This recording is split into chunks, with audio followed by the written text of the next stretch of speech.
Okay, good morning, everybody. As I was saying a few minutes earlier, this is the first time we organize a webinar at this time, so at least there is no confusion about good afternoon, good evening, good morning. It's for sure mostly in the morning for everybody joining. Yeah, good morning, everybody. Thank you for joining us for this first, official webinar of 2026.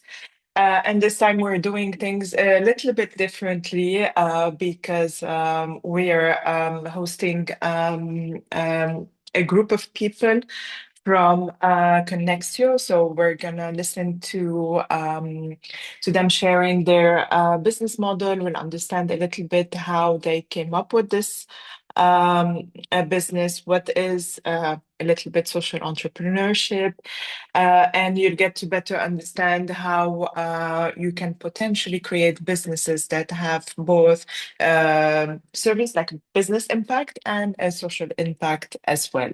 So we're gonna understand all of these things on how it helps how it helps you find pool of trained professionals that you can use to outsource some of the work.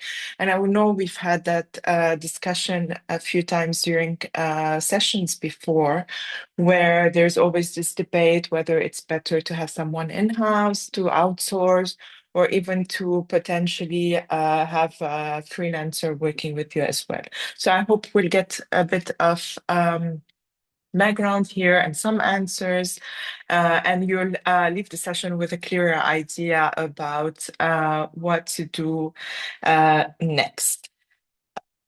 So today we have a few speakers, as I mentioned. I will introduce the first speaker and then we'll get on with the session and he'll introduce everybody else from the team. So welcome, Fabien. Fabien will be more or less leading this session. Fabien is a social entrepreneur. He's based in Nairobi. And he's been working for 15 years in social entrepreneurship. He will tell us a little bit more about how he got here, but basically, I think the highlight of what we're going to be talking about is this combination between social impact and business efficiency, or at least businesses that generate some money and also value at the same time. Welcome, Fabien. Thank you so much, Jennifer, for the nice introduction. Good morning to everyone. We're happy to be there for this early hour for those who are in Europe. For us in Nairobi, it's already 11 a.m., so that's still okay. Before I start introducing Konexio, there will be with me Seth within my team who will speak. Maybe Seth, if you want to introduce yourself quickly, and then I will continue. Thank you, Fabian. Thank you, Jennifer. My name is Seth Matias Sonia. I'm BPO manager for Konexio Africa. And yeah, happy to be here and thank you for joining the call. All right, thank you. And there will be someone speaking with us. She's one of our customers. She's called Pauline. Just wanted to check if Pauline, you are connected, if you can speak, but I can't see you. Uh, Pauline? Okay, we're gonna send her a message just to get her. She will give a feedback as a customer just after. This is how things are going when you do something live. There are always some few adjustments. Anyway, let me start. On the personal side, so my name is Fabien. I'm the director of Konexio Africa. I'm French, based in Nairobi. And as Jennifer mentioned quickly, I've been working for 15 years in social entrepreneurship. And what I truly believe is you can run businesses that have a social impact, and you don't have to make like pure business on one side and NGO work on the other side. Those things are good, but you can also mix the two and combine that social impact with that business efficiency. So this is what I believe in, and I created this social enterprise called Konexio Africa 1 year and a half ago. If I explain quickly the story, where do we come from? Historically, first, Konexio was a French, or it's a French NGO. which has been created in Paris 10 years ago. And the main objective at the beginning was to help refugees arriving from different countries but arriving in France to facilitate their integration in the French society, such as cities like Paris, Lille, or Bordeaux, by providing them some key skills they could be missing to integrate themselves. And those skills are digital skills. So since the beginning, Konexio in France has been somehow a digital school for refugees to facilitate their integration. So how to use a computer, how to do your paperwork on a computer, etc., etc. And 4 years ago, Konexio had the idea to adapt its training model on digital skills, keeping targeting refugees, but doing it in a very different space, which are the refugee camps.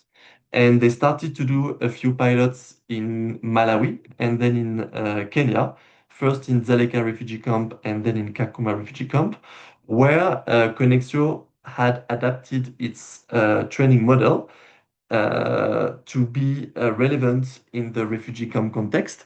And it created it also in partnership with NGOs who were already based in the camps, and it's especially Jesuit Refugee Services, which is also GRS.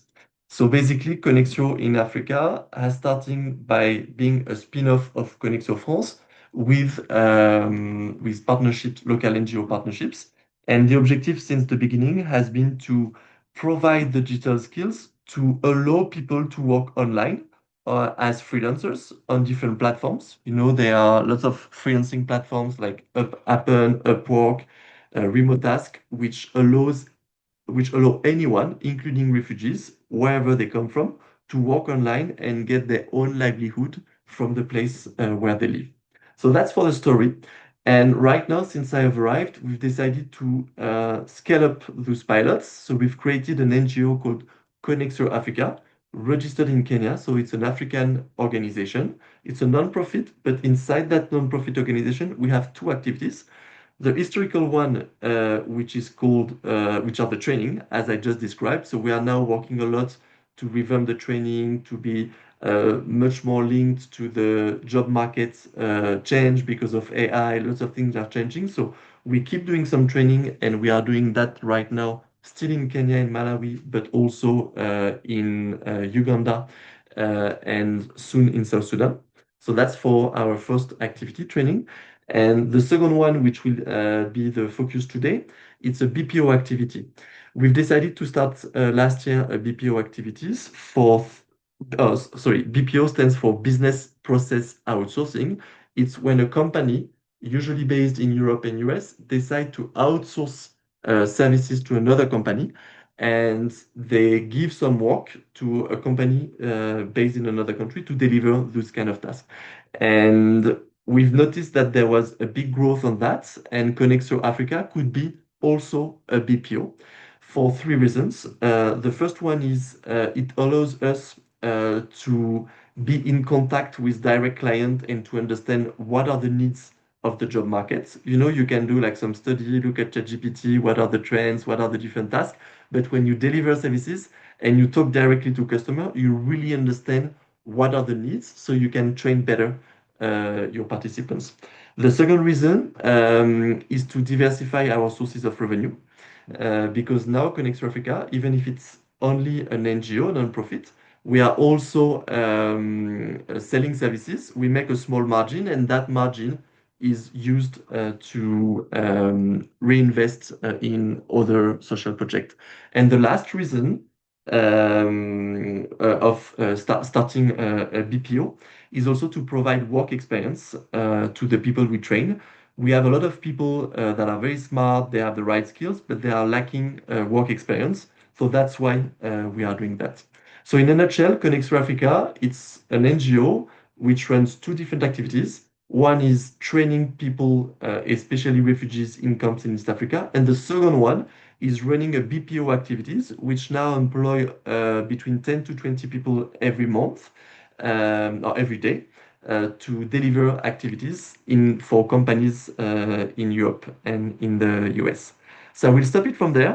You have the context, and I will give the floor to Seth, who will go more deeply on what is the BPO activities, how does it work, why it answers to company needs, and how potentially we could do something together if possible. Seth, the floor is yours. Thank you, Fabian. So allow me to share my screen. And Fabian, you can let me know once it's visible. It's working. It's not full screen, but it's there. All right. Is it better now? Yes. Okay. Thank you very much. In case you have any questions during the time, please feel free to just leave it in the chat. And those that Fabian can answer, he'll answer in the chat. But if you are able to just be patient a little bit, I'll try to be as efficient as possible. You can also ask the end of the call. So my objective today is just to run you through a few slides, number one. But at the end of the call, hopefully Pauline would have joined us and we can give you a real life example of how we have supported her. So summary agenda today, just taking you through what outsourcing is for those who have not heard about outsourcing, why outsourcing is for businesses that are growing and those that are already grown, what impact outsourcing is, who we are as a BPO, as Fabian has mentioned, how can we help, just speaking about the services we offer, some of the use cases we have had for this year, and how you can get to plug in. On the right, you can see our team. As you can see, they're very happy and they'll be super excited to have you join us. And yeah, thank you.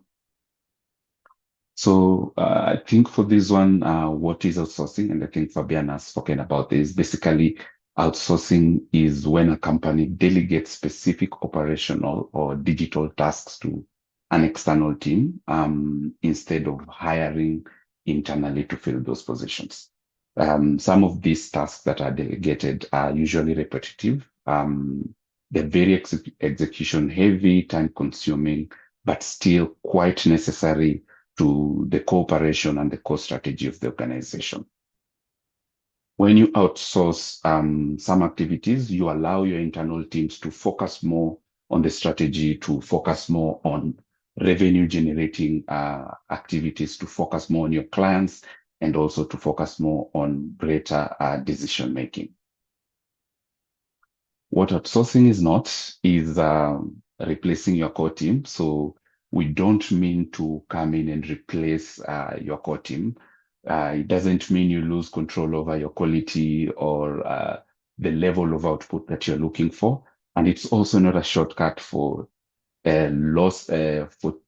expensive or quality, and it's not cheap, right? It's not a cheap alternative to the solutions you're looking for. What it means, it's an extension of your internal teams that handles that manual or execution heavy tasks with clear processes, quality control, even greater quality control, and also measurable outcomes. You may ask, why do I need outsourcing as an organization or as an entrepreneur? I'd say growing companies face a lot of hurdles. They want to grow faster. They want to have control over the costs of growing faster. And also they want to access skills as quickly as possible. But at the same time, hiring takes a little bit of time. I'd say right now, hiring takes between 4 to 5 weeks, depending on how thorough you want to be. Automation has helped a little bit, but it's still a minimum of at least 3 weeks. Then you have to do onboarding for someone, and it takes a lot of time. Talent is expensive and competitive, and teams are stretched thin. You'll find in an organization, while the core team needs to focus more on your clients or on revenue generating activities, they are forced to focus more on execution heavy, on administrative tasks, on digital tasks that could otherwise been simplified, and also done as easily. So our aim is to help companies scale their execution without slowing growth or overloading teams or increasing the cost of growth. For those who have heard about outsourcing, outsourcing has been evolving. Traditional outsourcing, where you give work to someone on Upwork, or you'd contact a big BPO to execute a task for you, is changing. But at the same time, companies are expecting reliability and quality. They're expecting dedicated teams, not anonymous vendors on Upwork or platforms. They're expecting transparency and communication. But most importantly, they're also expecting alignment with company values. This shift is what has led to what we now call impact outsourcing. Yes, outsourcing your activities, but at the same time, what other core values are you getting from the partnership with the external partner? And what is impact outsourcing? It simply means you apply the same performing standards as a traditional outsourcing, but there's a little bit of a caveat where you intentionally create jobs for underserved communities. You intentionally partner with value-aligned organizations. And at the end of the day, you get transparency, you get quality. Impact outsourcing combines skills. It combines competitive pricing, meaning you get to get some of the lowest prices in the market, but also strong delivery processes because they're usually aligned, they're very adaptive, they're very quick and very agile to your needs and as an organization. And at the end of the day, you get measurable social impact. And that brings to the topic of the day, Konexio African BPO. So as Fabian has mentioned, Konexio is an NGO originally started with training, but then we saw an opportunity to improve the sustainability option of our talent by giving them access to jobs. And we then came up with 2 product lines. You'll forgive our internal lingo, but bear with me. So we have 2 product lines. So we have Link A, which simply means Link Africa, and then we have BP2O, which means business process outsourcing, but point 2 just to show the impact angle of it. So you may ask, what is the difference between the 2? So with Link A, you outsource the task to us. We own the process, we own the results, meaning you give us expectations and it's our job to deliver however we deliver it. The other one is what we call the BP2O. This is where we are able to recruit refugees for you, and then we embed this talent into your organization. This is for organizations that would want trained talent, but at the same time, they want to have more control over their processes, or they are guided by attorney-client privilege, and they cannot share this. They cannot share this information with external partners. So that is the difference. So with Link A, we manage the execution end to end. We manage the operators, we manage the supervision. We have quality control over the service. Mainly, we also sell support, social media operation, content creation, data tasks such as data annotation, web development, and so on. With BP2O, we embed the talent in your organization depending on what your needs are. I have seen Pauline as genders. Welcome, Pauline. Depending on what your needs are, and they are an extension of your arm. So we are the employer of record, of course. As you know, refugees are not allowed to work in most countries. So we will be the employer of record, but they'll be working directly with you. You have control. What both models mainly deliver is trained and vetted digital operations. Like Fabian said, we train them and we make sure they have the skills at the level of skills that you're looking. We have reliable execution at very competitive costs. I'll be able to show you that later. We have structured reporting and oversight. So, like I said, we are an extension of the organization, and you'll have as much transparency as possible. And then you have one operational partner, and that is Konexio. How we work. I think I've already described this as much as possible, but it is a dedicated team for your needs. We ensure working conditions are excellent. We provide computers, provide a room where they can work, we provide air condition, and we also provide internet. We also provide clear tasks and operating processes. We have ongoing supervisions, quality assurance reporting, ongoing upskilling dependent on your needs. And then we have flexible engagement models. Do you want 1 day a week? Do you want 2 days a week? Do you want full time? All of these will be dependent on what your needs are. And you are very, very, very ready to adapt. So we have 2 main service lines, Link A and BP2O. So under Link A, we have what we call customer acquisition. Under customer acquisitions is where we have prospecting and outreach support, email queuing, lead and research, CRM and data cleaning. If you want to do a lot of LinkedIn messaging, this is something we can support, prospect list building and so on. Then we have social media, and under social media, depending on your needs, we have content calendar and scheduling, designing of the content using either Canva, we have copywriting, we have community management and reporting, and then we have SEO. We also have data and AI services. So for data and AI services, we have annotation, data cleaning, chatbot testing or chatbot setup, translation services, and so on. Under BP2O, we have customer success and support operations, CRM, customer support handling.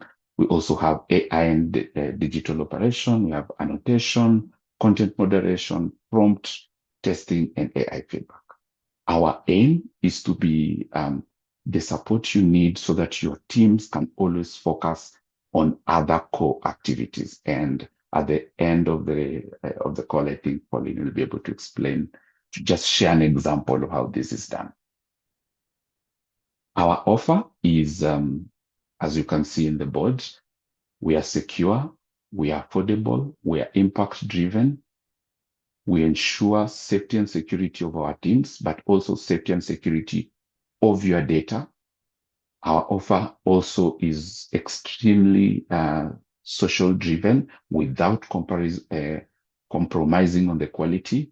But all in all, our offer is all inclusive. The price that we get to give you is all inclusive of the quality assurance of the delivering the task itself. In short, everything is under that package. We critically emphasize on the quality of our services. So yes, you have social impact motives at the end of the day, but you're not compromising on the quality of output, because we also want to see our partners grow. That is the only way we get to grow together.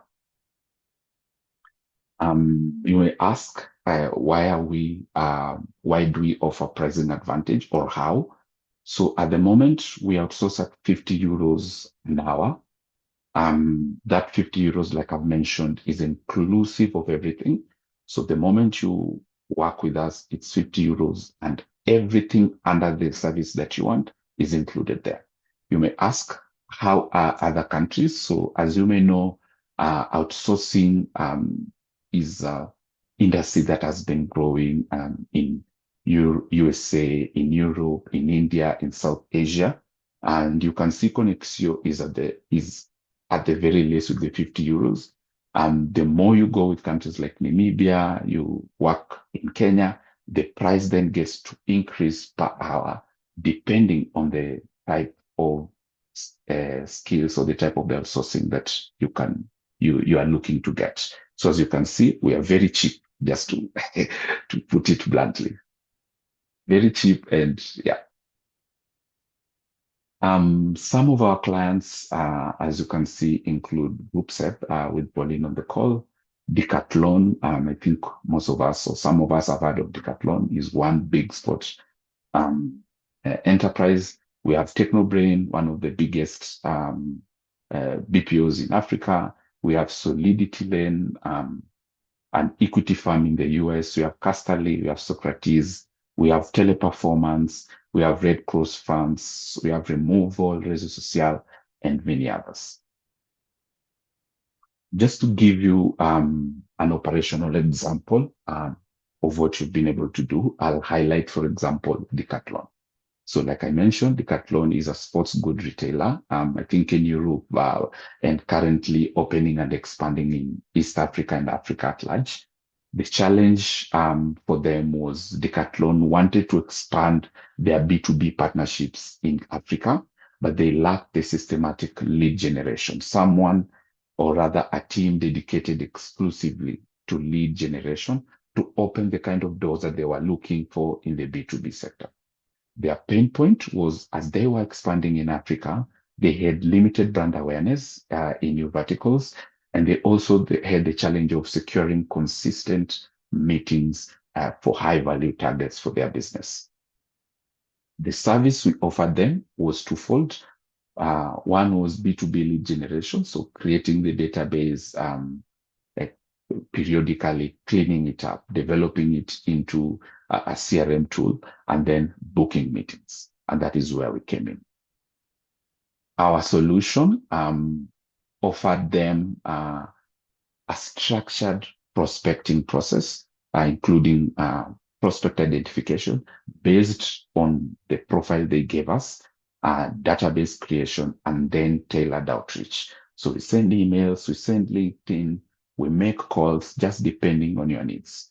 For that, we had a three-person team working on it, one operator, one quality assurance, and then one project officer. Like I mentioned, we don't compromise on quality just because it's an impact outsourcing approach.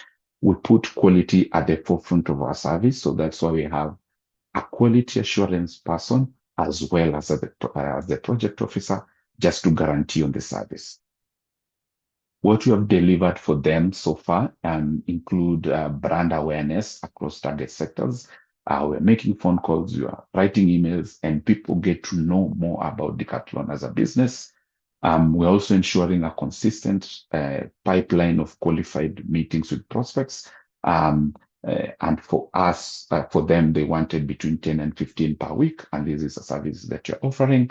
And what we are also delivering is market insight just to guide their growth strategy. You know, when you speak to clients, you're able to know what does the market want, what is the market saying, what products are they looking for, and so on and so forth. The second client that I'd like to talk about is Red Cross France. And I know I'll butcher this name, and the French in the room can forgive me, but Croix Rouge. Yeah, so Red Cross France, I think as we all know, is a humanitarian organization, and this one is based in France. So their challenge was they wanted to strengthen their online presence.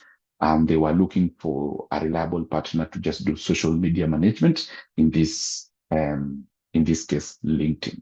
Someone to also update their WordPress, write for them articles, as well as translate some of the articles that has been written in other regions for the French population. But their main challenge was that limited in internal bandwidth.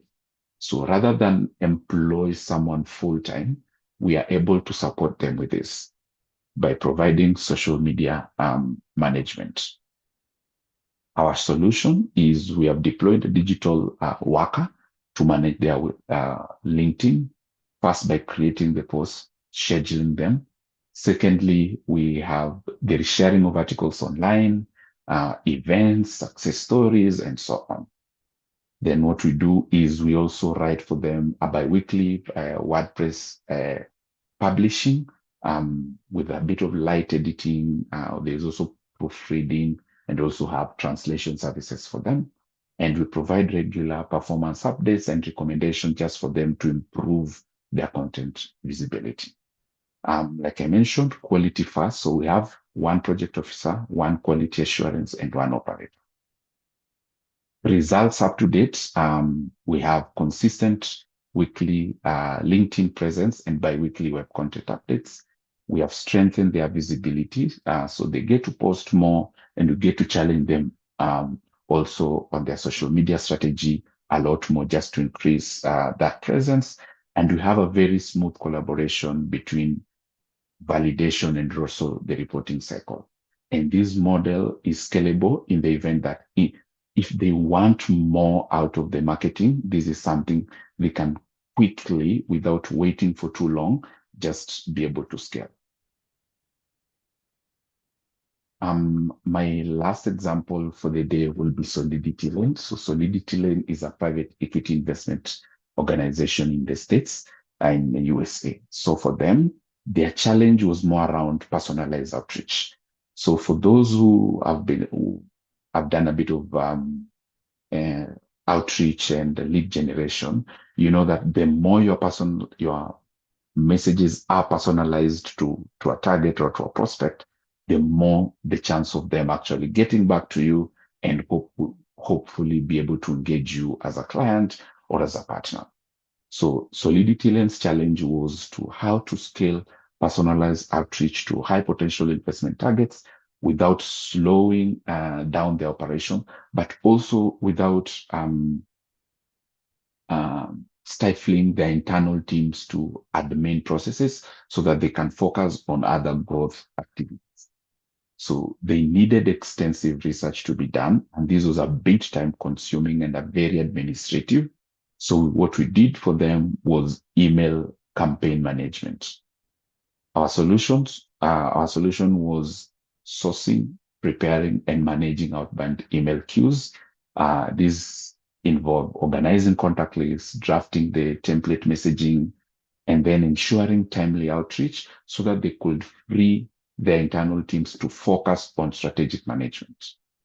As well, quality comes first for us. So one quality assurance person and then one project officer. What we did for them was we managed to send around 6,920 targeted emails, and these are all personalized. We reduced the cost of them doing this compared to what in-house operations could have done. We enhanced deal sourcing efficiency because when everything is personalized, it's better. And then we improve their focus on strategic investments decision rather than their administrative processes. At the end, you can read a quote from the CEO of Solidity Lane. I don't want to read it, so that doesn't sound from me, but you can see she says, we're very active, we're very open, and we're very adaptive to the needs of the client. So if you can communicate your need, we can find solutions together. Just before I let Pauline in, you may ask, where do you operate from? So we have two Link A operating posts. Number one, we have what we call delivery centers. We have built them at two places. One is at Kakuma Refugee Camp. So the solution is coming straight from the refugee camp at Kakuma. The other one, we have built it at Kibera. Kakuma is in Kenya, for those who are not in Kenya. Kakuma is a refugee camp in Kenya. Secondly, we have built another delivery center together with our partner Shofco in Kibera slums, also in Nairobi, Kenya. How to start? It's very simple. Just talk to us. Let's talk. Explain to us your needs. And from there, we can see how do we start a pilot together just for you to see how we work and for you to gauge whether we are able to produce results for you. And once we do a pilot and you're satisfied with the results, we can always scale. We're very transparent. If it doesn't work for you after the pilot period, we can always step back, and if you want to look for other solutions, you do. And before I invite questions, I know Pauline is on the line, so I'm just going to share what she wanted to share, and then you can ask your questions for those with questions.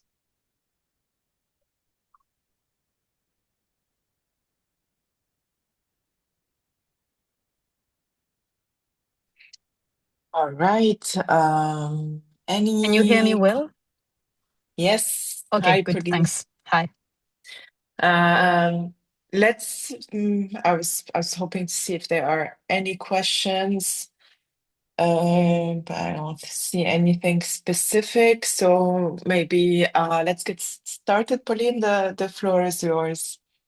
Sure. Okay, thanks. I just wanted to give you a little bit of context around the partnership we created with Konexio. So I've been working for Group SEP for many years. I spent 4.5 years as a head of marketing for Africa. And I then moved to the corporate sustainable development team. And I've been working on the project we're going to talk about, the Clean Cooking project, for a little bit more than 3 to 4 years.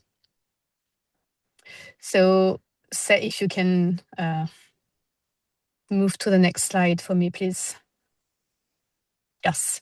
So for those who don't know what Group SEB is, so Group SEB is the world reference in small domestic appliances. We have 13 products sold every second in the world, and we cover many different product categories, from kitchen to home care, personal care, and we also have some professional equipments. And we are sold everywhere in the world through local subsidies, except for Africa, where we have a distribution model that is a bit different because we work with local distributors. We don't have any local implementation. And we have many different brands like Tefal, Moulinex, Krups, Roventa, that are international, and many local brands as well. So since we are very much present in electrical cooking, we are concerned by one big worldwide challenge, that is the transition to electrical cooking in countries where they still rely on biomass and polluting open fires to cook. So that represents more than 2 billion people around the world still cooking with these traditional ways. That creates lots of health issues. That's a significant source of carbon emission as well, a source of deforestation. And more, it is a high budget for households because they were used to gather those fuels for free, but they become more scarce. So they now often have to pay for it. So slowly, in countries where they have electricity, or gas are becoming cheaper than wood or biomass. And internationally, there are more and more organizations that work on the clean cooking transition. And it's been decided by the United Nations that the clean cooking access for all was a goal for everyone for 2030. And in this transition, some countries are more advanced and ambitious than others, and Kenya is one of them, which is why we started our pilot in Kenya, because they have an even more ambitious target of reaching universal access for all by 2028.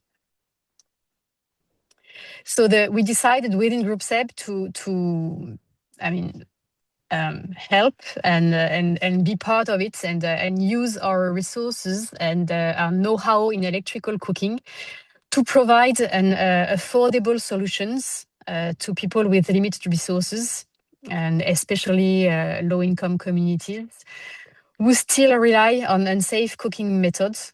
And we focused mostly our action in rural and peri-urban areas in Africa, where we were already present, but with products and with a distribution model that targets only high-end population. So we never addressed the lower income population in rural and peri-urban areas. So it was really a project that we started almost from scratch, to address an issue and territories and population that we never addressed before with our usual product portfolio. So very quickly, what we did, we designed specific products to address these challenges. Very robust and simple products for people that are not used to cook with electricity. We also redesigned completely our distribution model to work with local micro distributors that are based in the rural areas, who knows the local communities, who knows how to address them, and who has a distribution model that match their needs. And one critical point is that they can offer microcredit solutions, because the population we address, they don't have the resources to pay cash for such a product. So why I'm mentioning all of this is for you to understand that we try to develop something that is made for the local population and adapted to the local situation, which is why we also at one point decided to work with Konexio, because we also work on marketing support to promote clean cooking locally and to make our offer more visible. And among the marketing materials that we work on social media, which is quite powerful because it has it enables us to have very good visibility.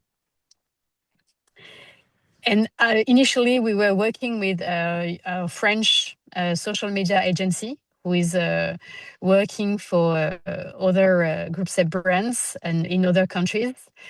And at one point, we realized that in order to be completely aligned with the values we have in this project, working with a local partner was a much better approach. Especially working with Konexio, who has such social grounds and strong social values. So we switched in 2024 and started working with Konexio. And so they are managing our Tefal page, so creating the content, the post and the visuals, and managing the post themselves. So we align on monthly on what we want to talk about on the page. And then they build the post and they manage the planning. And then they also do monthly reporting, and we have regular calls to review the performance and adjust if needed. So the benefits we see is that, well, first, the content we have is much more adapted for me to the population we target, because it is it has a local touch that we didn't have in the past. Even if we were working with a French social media agency specialized in Africa, we never reached that level of being so locally adapted. They are very professional in the quality of work of the post, and in the quality of the reporting we also have, which was very important for us. They are also very proactive, and they often offer some improvements in what we do. Well, they have a strong local expertise, which I already mentioned. As Seth was saying, they are very cost effective. Even if it was not the initial objective that we were having with this switch, it is of course a benefit because it enables us to do more with the same budgets. And they're also very adaptive. to our needs and very flexible, which is very useful. We had very good results since the beginning of the partnership. So you can see that the number of followers grew a lot, ×4 since in 7 months, which is really good. We also saw growth in the engagement rates of the page. And we also started, and that was based on their initiative initially, on leads generation, which we didn't do in the past. But now we can connect our followers or people that are interested by the products to our distributors. So we try to link the commercial and the communication, which is new and very interesting. And next step in the partnership, we want to keep working on those leads generation with more information collected to be sure that our distributors on the ground can then follow up and then sell the products.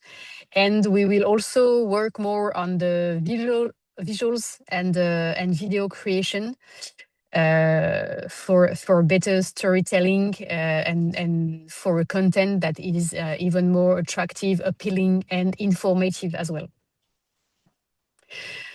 So to conclude, it's we are very happy with the partnership, and we will pursue it in the coming years. Thank you, Pauline. I know we had a raised hand from Virginia. I don't know if she's still here. I don't know if you want to unmute and ask your question, or you'd rather. I can see it in the chat. So I'm not sure who the question is for. So let's read it and then we'll see. So Virginia is saying, "Hi everyone. I must say this is a laudable project. My question is why there is no opportunity for pay-per-lead generation, seeing that paying per hour or per day may create the impression of the business giving employment to the participant instead of the intended outsourcing objective, thus creating room for inefficiency and burdensome remuneration." Okay, interesting question. I'm not sure who's gonna answer that, but I guess I'm definitely not all work is basically lead generation, but if that's the case, what's your approach on how do you remunerate your consultants, employees, whatever you want to call I can them? take it. Thank you, Virginia. This is a very interesting question, and it shows that you know how it works outsourcing. There are two models, basically. One is pay per hour, which is usually the first one with which you start a collaboration, because it helps to secure the running costs, despite how the results are. And there's the second model, which is the lead generation, or not lead generation, but a paid per lead generated, for example. For us, on the HR part, we pay the people per hour because the people are in difficult conditions. So I think it's going to be quite tough for them to be paid, even if it's more motivating. It's a social commitment. We have to pay them per hour. On the client side, it depends on the client, on the capacity they have.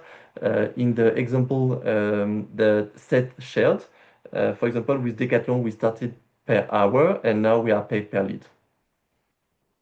Pauline, I see you unmuted. No, I just want to say that for us, it was easier to work on a per hour, per day rate because we have better visibility of how much it will cost per month. And we are still very much in the beginning in terms of lead generation. So we really have no idea of how many leads we'll generate. I guess as you were saying, it depends on the objective of each project and each company. I think that makes sense. Before we move on, I have a question as well myself, just for everybody here. As we usually do, we ask you a few questions at the end of each session. You'll see a pop-up on your screen or on your phones within Zoom itself in a few seconds. We just ask you to complete it just to give us an idea about not about the company itself, but whether that kind of information was useful for you, and will you be using any of the findings or the knowledge shared here? So you'll see a pop-up on your screen, and in the meantime, we'll continue with the questions. If anybody has any questions, just feel free to just raise your hand, unmute yourself, and ask the question, or leave it in the chat if you are more comfortable. I think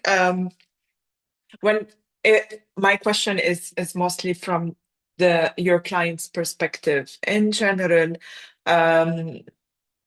what is the deciding factor for people, you think, to choose Konexio instead of other service providers? You've mentioned a few ones already.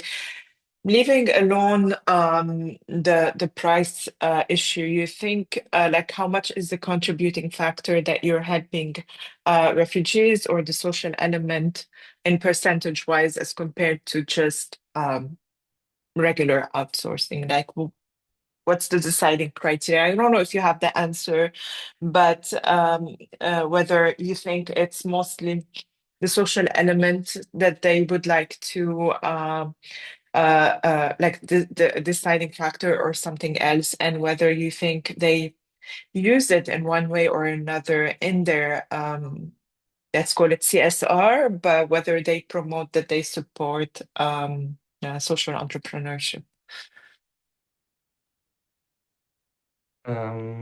I can give an answer, and maybe Pauline, if you have the customer perspective also. Yeah. For me, I see every time three components: quality, Mhm. price, and impact. Quality, price, impact. And after, it depends on the customers. Sometimes they are very committed and they will start by impact, but most of the time you need to be good at quality and price, and impact is the cherry on the cake. So I would say rank in rank: Okay. quality, price, and sales impact, but it can depend on the customers. Pauline? Yes, I think for us it was impact. I'd say quality is not often, it's difficult to evaluate the quality of the work before you Before. start working. So quality in the sense of it was local for us, because we are communicating for the East Africa region. So it made sense to have people living there doing the communication. So you can link into quality because it is, I think, more qualitative for the people who receive the communication, because it's done by people who understand and who talk the same language. And then cost was the third objective. Okay. Thank you both. I have a few questions in the chat, and maybe another quick question, if you can answer it for me. In general, how do you assign clients to people, either refugees or people who work with you? Like, how do you do the matching, if there is any way specific, or depending on interest and availability? Yes, you take it.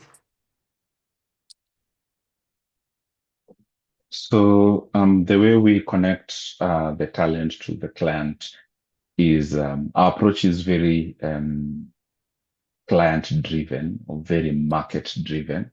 So, for example, for Pauline and Group Seb, we listened to what the needs of Pauline were. Then we went to the people we have trained and looked for who had the profile that could match the needs that Pauline was looking for. We then send out a test for them to do based on those needs and based on the profile that we create from those needs.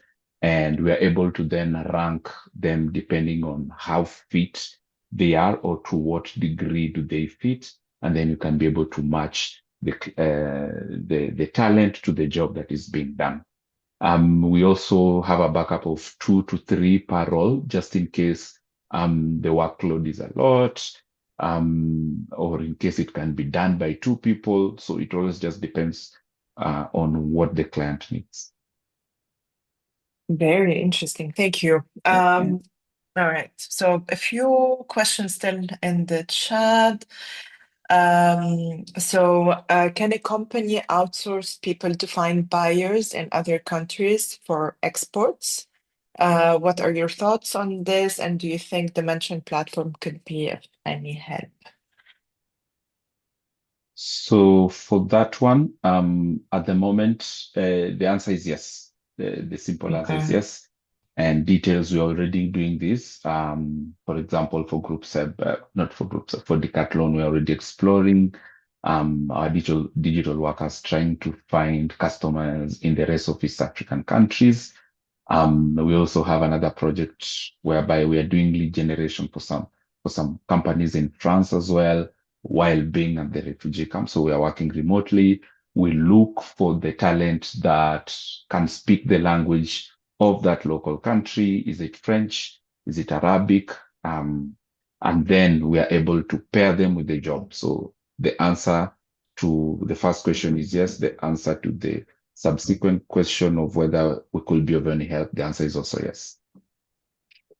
So the subsequent question, I thought there was one that can a business have a separate product line based on the social impact for empowerment of some deserving communities. So having like one main business product line and another one that supports or is a social entrepreneurship in that case. I'm guessing the answer is yes as well, which is more or less what you're doing. I have another question from Annabelle. So she's asking, a client can agree to pay for 2 hours a week or have half a day a month to work on a particular task. And also, can they start and stop at any time? It's an interesting question. Kind of like a SaaS model. Good to see, or good to see you are writing, Annabelle. It's been a while. Happy New Year. But the answer is also yes, on both ends. A client can agree, pay for 2 hours a week or half a day a month, depending on the tasks. We'll also be able to assess on our end if the deliverable can be done in that time and give feedback. But the answer is yes on both questions. Thanks, and happy New Year to you. Yeah, Annabelle was saying that in France, we still say Happy New Year well until February. So I have a question which I'm finding it a little bit hard to place from Ayub, if I can guess the name correctly. He's saying the product is great compared to similar products, but recently I ordered a piece from Belgium. I'm not sure what piece, and was surprised by the price increase, even though I had pre-ordered. I don't know if Ayub is still here. I don't see him. If you are still here and you would like to clarify your question, can you please unmute and explain what price? Unless the Konexio team knows what he's referring to. No, I'm thinking it's the product that Seb is selling actually, not ours. So it's Okay. maybe an electric pressure cooker. Okay, maybe. But maybe Okay, it's not that because makes it's more not sense. it's not a Seb product, so maybe you should buy a Seb one. I put my email, I can send one. All right. Also, one last question from Annabelle. If you do web or app development, which is quite a big challenge, if I must admit, as far as I've worked with developers, there's always like some kind of challenge to outsource that. So I don't know if you can share your experience or if you do it at all. So I can give a bit of an answer to that, but Fabian, just feel free to jump in case I leave anything. So the answer is yes. We also do web and app development. Recently, we have supported the creation or revamping of our website for one of our partners called Vianeo. And so basically is we supported in the creation for that. At the moment, we are working also with one of our NGO partners to also create an app for them to support with the financial goals of women. So we can hopefully we can announce it soon and you can share the details with you, Annabelle. But yes, we do. Okay. Well, great. I think we can stop here. It's been an hour for everybody on the call, and thank you, everyone, Pauline, for joining and giving this little extra touch. It's always very interesting to get from the perspective of a client, which we don't usually get very, very much. So thank you for getting us in the mood for cooking this morning. And of course, Fabien and Seth for the presentation and for doing everything that you're doing. I guess it's a highly valuable platform, but also this element of being able to contribute to something so positive and so life-changing for a lot of people. I think it's a very important value to have as a business. Fabien, you wanted to say something? Yeah, I just before the webinar ends, I just wanted to thanks you, Jennifer, for the organization. Also, thank you, Annabelle, who make it possible, and thank you also, Pauline, for taking the time. I know you are very busy. You are even in your car this morning, so thank you for taking the time. And if I can just want quickly to share three takeaways that I've heard this morning. If you want to outsource in your own company, the first one is you need to get a real business use case. You can want to, it's good that you want to do impact, but if you don't have like something which is linked to your business, you will do it for 3 months and then it's going to stop. So first one is get a real business use case. The second one is leadership is critical. We have the chance to get Pauline today and in Seb. If there wouldn't have been Pauline, we wouldn't have started that. So I think it's important to have a committed leadership. And the third one is we didn't explain so much this morning, but behind all that, behind all the slides, there's a lot of management, KPI tracking, selection of people. So I insist on the importance of the processes and the project management behind, because you can imagine behind the work, there is like Elizabeth Collor, who is a refugee coming from DRC, working in Kakuma Refugee Camp. And it's not like just connecting Pauline and Elizabeth. There's a bit of work behind, so you don't have to underestimate that kind of things. Just wanted to share that. Thank you. Yeah, and hence the question why I asked a little bit, how do you match that? Because there are a lot of platforms out there with or without the social impact that just are trying to automate all of these things, and it ends up with not necessarily the right match for both the client and the talent. And that kind of gets you started on the wrong foot just because they want to scale and they want to grow very fast. And this is like the keyword these days, automation, and then scale up. Yeah, thank you for spending the morning with me. I was still drinking my coffee as well. So, well, I wish you all everybody a good day, and looking forward to hearing more about your upcoming plans, hopefully in the next few months. Good luck, everybody, and see you soon. Bye. Thank you. Bye. Thank you. Bye. Bye, Rose. Bye. Bye. Bye. Jennifer, bye, everyone. Bye. Bye. See you next month. Thank you for today. I've learned so much. Great. I'm happy for that. It's an unusual topic for us, but we're trying to diversify a little bit what we do on Ecom Connect. So I'm glad to hear that. Yeah, thank you so much. Bye, everybody.